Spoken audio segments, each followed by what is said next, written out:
جبهه مقاومت ملی افغانستان مدعی شده که 3 جنگجوی طالبان را در کابل زخمی کرده است.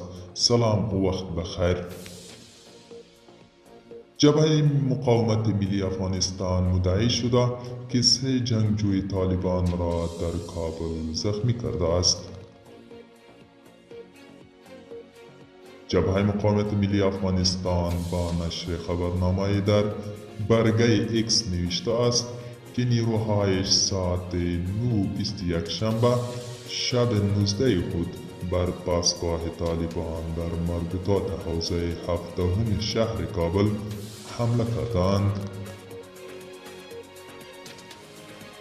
در خبرنامه آمده است در این عملیات به نیروهای جبهه مقاومت ملی و غیر نظامیان آسیبی نرسیده است. حسین مود، اخبار امروز.